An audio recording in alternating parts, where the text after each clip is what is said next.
Bom, pessoal, dando continuidade aí às aulas gravadas, né, que eu vou disponibilizar para vocês. O tecido da vez é o tecido reprodutor masculino, tá? Quando a gente faz o estudo da histologia, a gente separa, né, o tecido reprodutor masculino do feminino, porque são estruturas histológicas completamente diferentes, tá certo?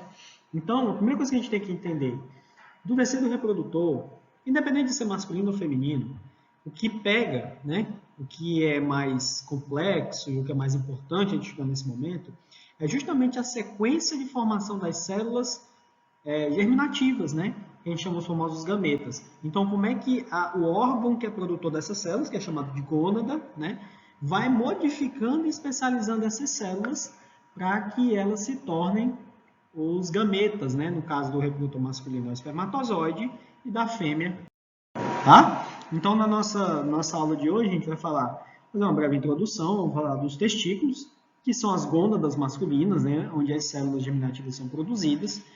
Vamos falar dos ductos genitais extratesticulares, né? Os túbulos seminíferos eferentes e aferentes, né? As glândulas acessórias, tá? Então, o sistema reprodutor masculino é constituído dos seguintes órgãos: os testículos, né, que são dois, os ductos genitais, as glândulas acessórias e o pênis. A função dessas estruturas é, em primeiro lugar, também produzir os hormônios sexuais masculinos. Se você não tiver a produção e a atuação desses hormônios, o sistema reprodutor masculino, primeiro que ele nem se desenvolve, já começa daí. Tá? E a manutenção das estruturas sexuais masculinas, produção de gametas, tudo isso passa por níveis adequados de hormônios sexuais masculinos, que é, no caso, a testosterona, né, responsável pela espermatogênese, diferenciação sexual, controle de gonadotropina. Essa questão de espermatogênese a gente vai ver mais para frente, né, o que é. E um outro hormônio que não é tão comentado, mas é importante da mesma forma, que é a dihidrotestosterona, que promove a ação muscular, distribuição de pelos, o que seriam as características sexuais masculinas secundárias, né? Para nós, seres humanos, né? Principalmente que se refere à questão da distribuição de pelos. E também é importante produzir as células germinativas, tá? Que são os espermatozoides, células germinativas ou gametas, mesma coisa, tá? Na sequência, nós temos ductos genitais, glândulas acessórias, para a produção de secreções, as quais são impulsionadas pela contração do músculo liso. E tem como função o transporte de espermatozoides para o meio exterior, né? Que serve como veículo, essas secreções, né? Elas atuam como veículo para a condução dessas células, seus espermatozoides. E também fornecer nutrientes e fatores que permitam a sobrevivência dos espermatozoides dentro do lúmen vaginal.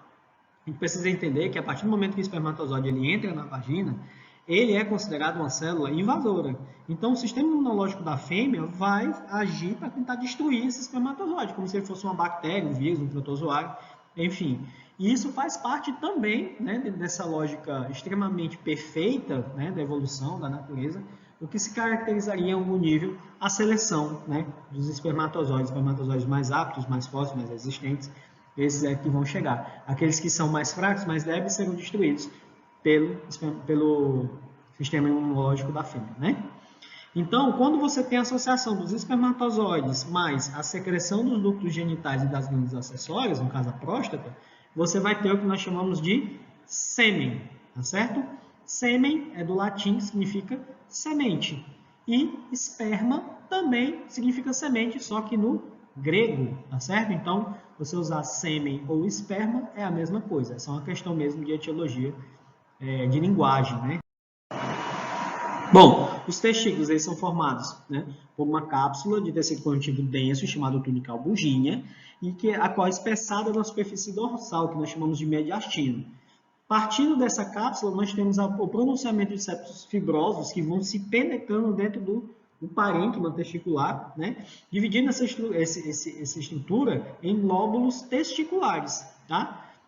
Ocupados por 1 a 4 túbulos seminíferos.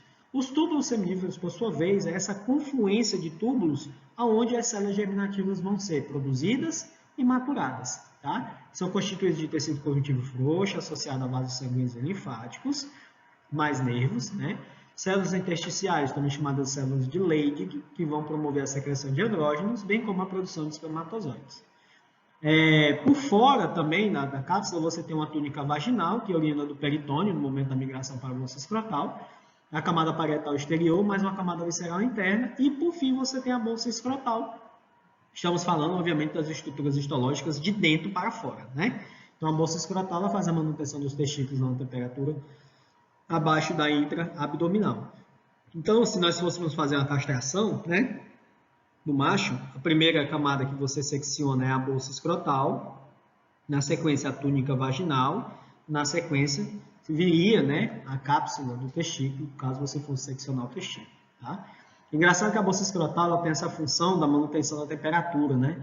Os espermatozoides, para serem produzidos, eles precisam estar pelo menos a 1 grau de temperatura abaixo da temperatura externa, né? É por isso que quando você tem, por exemplo, uma temperatura mais quente, a bolsa escrotal ela se dilata, né? Ela fica mais esparramada, enquanto que a temperatura está mais fria, né? O dia está mais frio, é comum que a bolsa escrotal se retraia.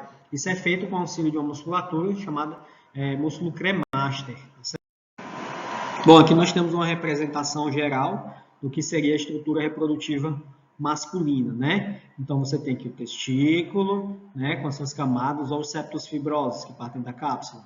Aqui por fora você tem a estrutura que é o epidídimo, que nós vamos falar dele também. Aí você tem os ductos extratesticulares, que vão conduzir passando pela próstata, né? Os espermatozoides, que vão se unir com os líquidos prostáticos, formando o sêmen, né? E aí esse sêmen pode seguir o trajeto da uretra, que nós comentamos na aula passada, até o meio externo, um evento que nós chamamos de ejaculação. Bom, os túbulos seminíferos, que compõem basicamente o parênquima, né, do testículo, eles são túbulos enovelados, onde os espermatozoides são produzidos, tá? Eles são dispostos em alças e as extremidades se continuam com túbulos retos. Então, você tem túbulos seminíferos, onde você vai ter o epitélio germinativo ou seminífero. Eles vão se confluir formando túbulos retos e compondo o que a gente chama de rede testicular, que vai levar todos esses espermatozoides produzidos para os ductos extratesticulares, passando pelo epidídimo também. Tá? Por ser uma estrutura tubular, o que se espera, né, que nós já vimos que é um certo padrão, é que o epitélio é do tipo simples pavimentoso ou cúbico. Tá? Saindo do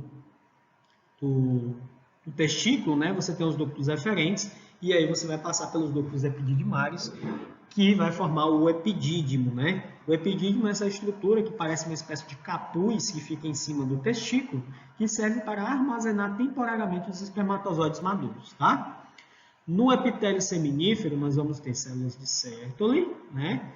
E células da linhagem espermatogênica compostas, estratificadas em 4 a 8 camadas de espermatogônias, que é a célula progenitora mais básica, mais primitiva, mais basal, até chegar em espermatozoide. Bastante importante, pessoal. Muita gente confunde espermatogênese com espermiogênese. Tá? Qual é a diferença? Bastante atenção. A espermatogênese é a que vai de espermatogônia até espermátide, tá? Que é a última célula antes de se formar espermatozoide. A espermiogênese é justamente esse período de maturação da espermátide que vai fazer com que ela se transforme finalmente em um espermatozoide, que é como à frente. Tá? Então, como nós já vimos, o tecido germinativo está disposto nos túbulos seminíferos, onde você tem na camada mais basal as células germinativas basais, e à medida que elas vão se modificando e fazendo mitose, elas vão, né, se especializando até chegar na porção mais apical, os espermatozoides, que ficam incrustados aqui nas células de Sertoli. Tá? As células de Sertoli são células estromais que servem tanto para dar suporte a essa estrutura piramidal de produção de células germinativas, como também de fixação temporária dos espermatozoides. Certo? Então, o que nós vamos ver na aula prática é isso aqui. Túbulo seminífero, né? Aqui é o lúmen, aqui é a porção externa.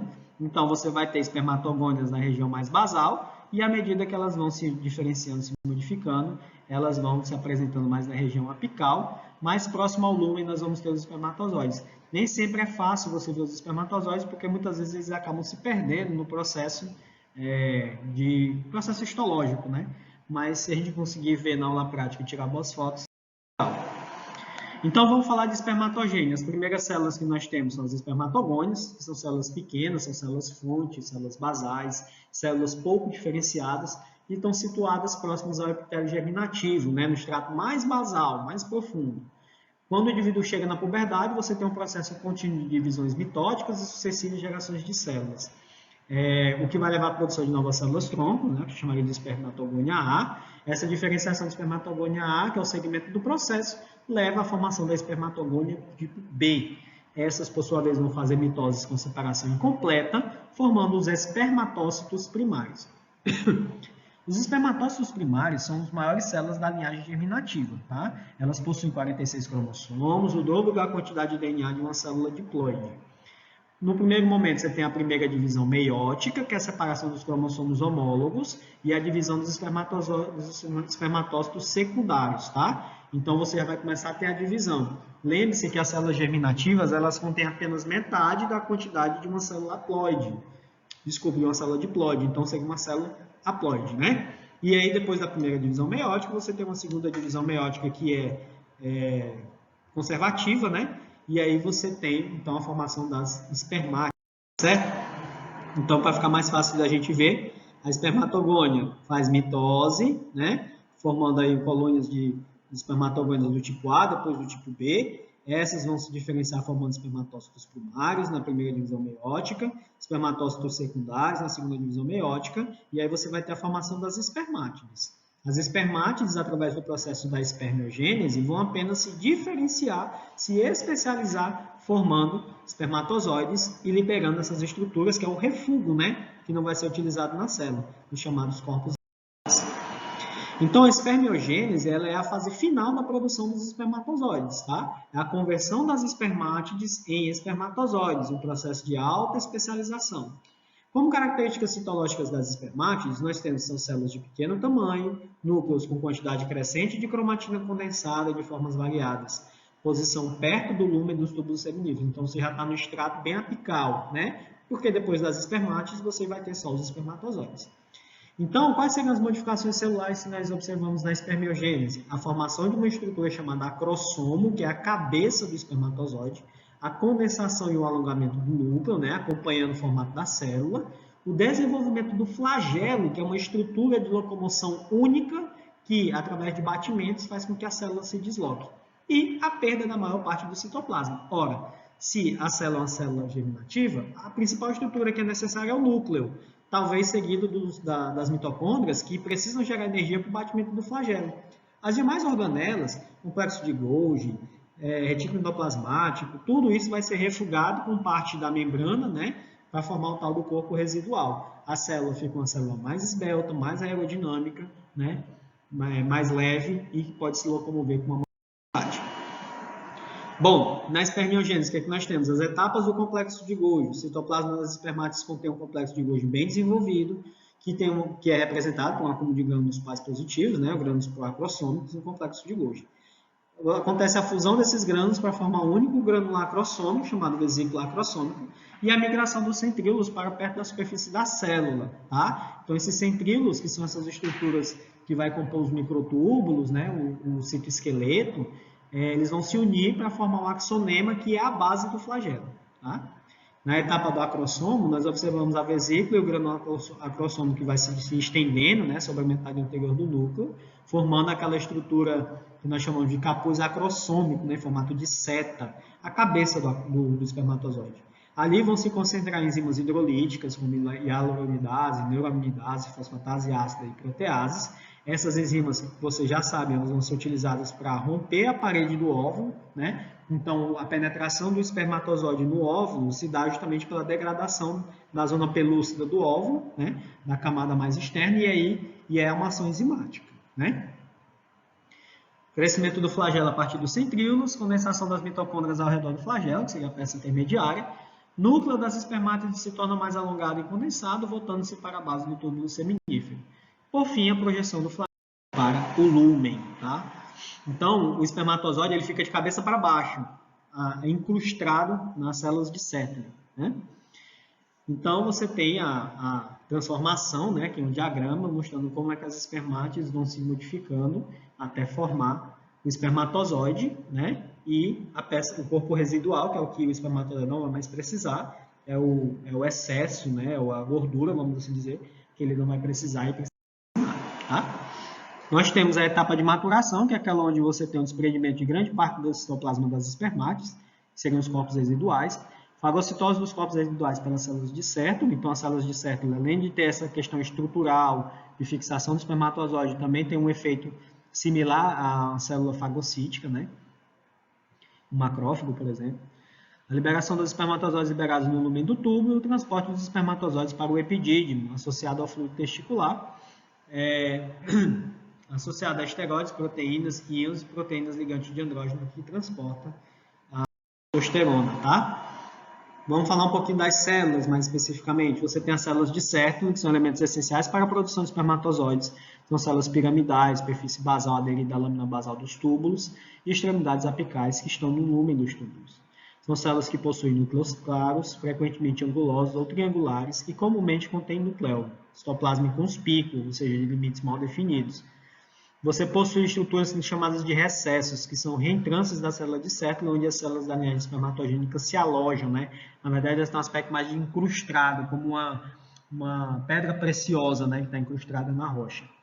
E também a célula de Sertoli faz o que nós chamamos de barreira hematotesticular, que é formada pelas células de Sertoli aderidas entre si por meio de junções intercelulares entre células de Sertoli. São a estrutura diagramada, né, para demonstrar para a gente.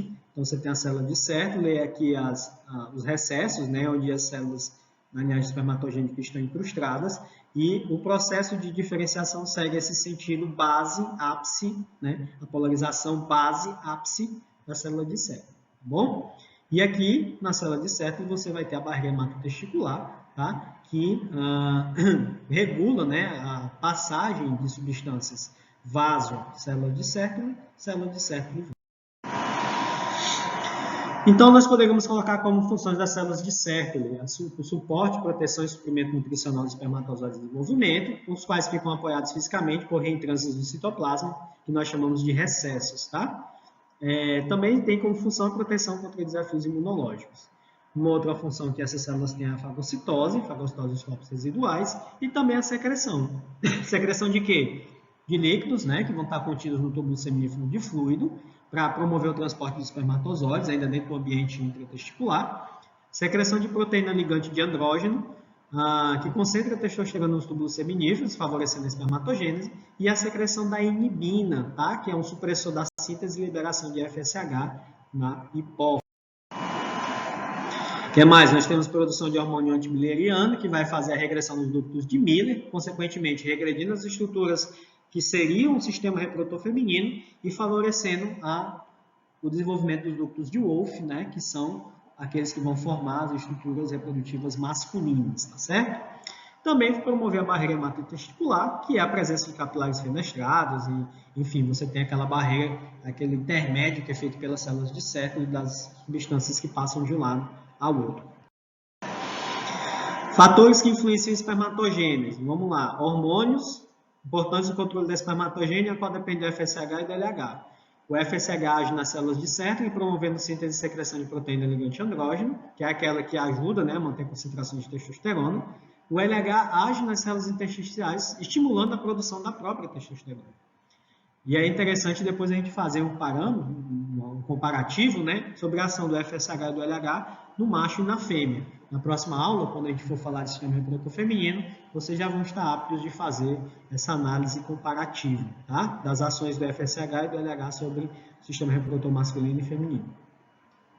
A testosterona se difunde nas células intersticiais para o interior do túbulo seminífero e se combina com a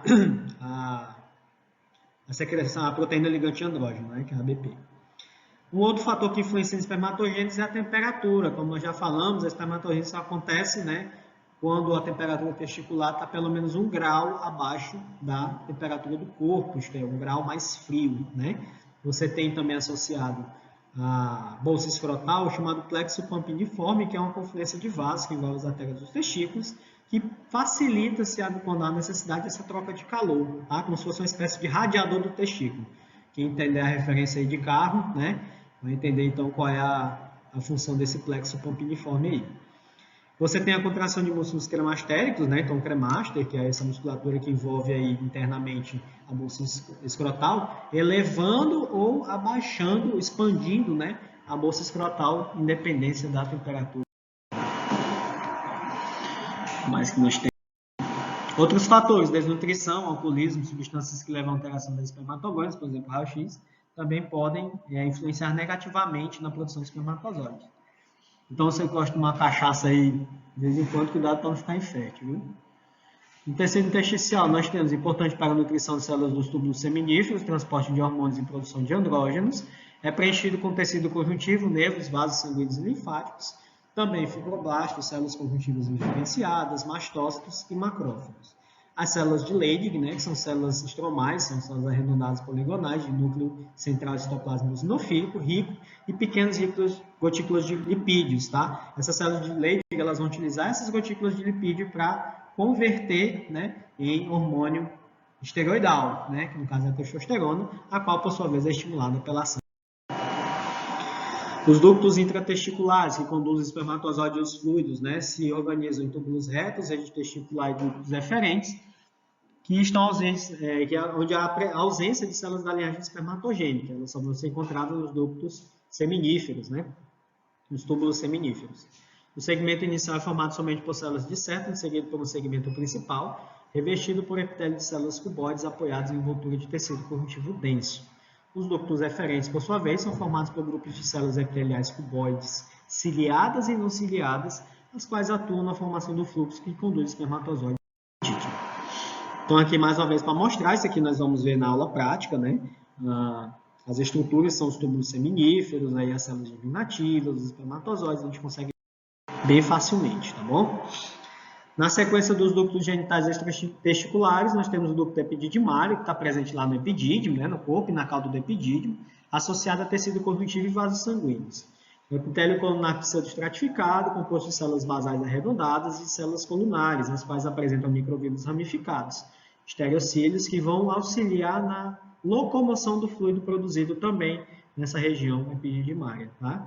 Acontece a absorção e digestão dos corpos residuais das espermátides, então aqueles corpos residuais vão ser fagocitados, né, pelos macrófagos que estão presentes também nessa região, e as células epiteliais se apoiam sobre a lâmina basal envolvida por células musculares lisas e por tecido conjuntivo frouxo.